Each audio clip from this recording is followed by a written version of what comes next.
Well, good morning, Toey. Day's Thursday again. Oh, handsome out there now. This is just right. This is hotter in Cuba now. I hope everybody can cope with the heat. I must admit I am finding it a bit difficult, but there we are. We got to accept what we got. It'll be all right.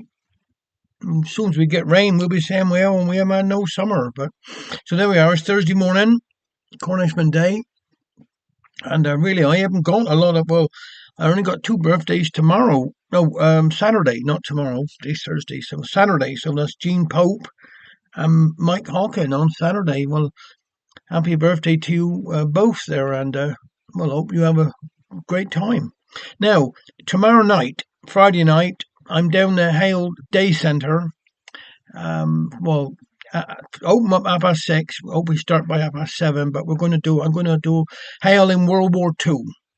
Well, it is very, very interesting what was going on in the Second World War. So please, all the monies raised that night will be for the National Animal Welfare Trust at Will Alfred, because they do such a fantastic job.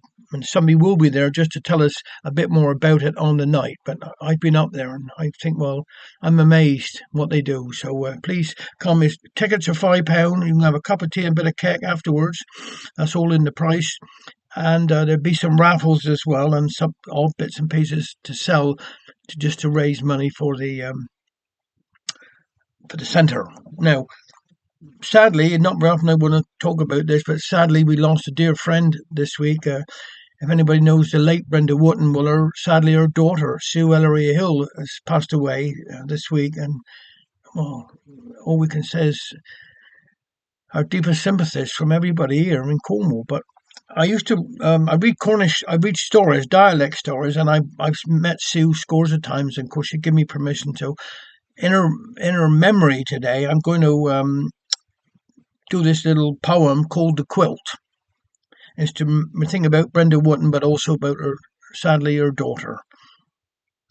It was a wild and stormy night upon the Cornish moor, and at that lonely wayside house a knock came to the door. Says mother on her way to bed, "Whoever can that be? Now pull your coat down to your neck. You better go and see." A strange young man was huddled there. "I'm afraid I've lost my way. It's really getting rather late. Have you somewhere I can stay? This house is small. We have no room." Poor father shook his head. "Our daughter's in the other one. We don't have another bed." "He can sleep upon the parlour floor," called the mother down the stair, "alongside the harmonium, with a cushion off the chair." "How wonderful," the young man said, and a sob caught in his throat. "To get away from all that storm, I can wrap up in my coat." Installed upon the parlour rug, a cushion 'neath his head, says Dad, "That's all that we can do." "God bless," the young man said. The hours ticked by, and still the gale blew on into the night. But upstairs mother tossed and turned. She didn't think it right. That young man must be shrimmed with cold upon the parlour floor. We haven't had a fire in there for at least a month or more. And isn't there a blanket? We haven't got a spare. Not even one in Ida's room. It's no use looking there. "Go down and see him, Dad," she said. "My dear, I'm worried sick." And father put on boots once more. "I'll be down there in a tick." Ma turned to Dad, such pleading eyes. In fact, his heart did melt. "I'll tell 'ee what, my flower," he said. "I'll offer him our quilt. A proper job, my cock," says Ma. "Put a coat across the bed." Dad gathered up the eider down, and for the stairs did head. "Are you still down there, my son?" Dad down the stairs did call. "And do we want our eider down to warm me up at all?" The young man stood, his body limp, exhausted and unsteady. "No, I don't want your eider down. She's been down 4 times already."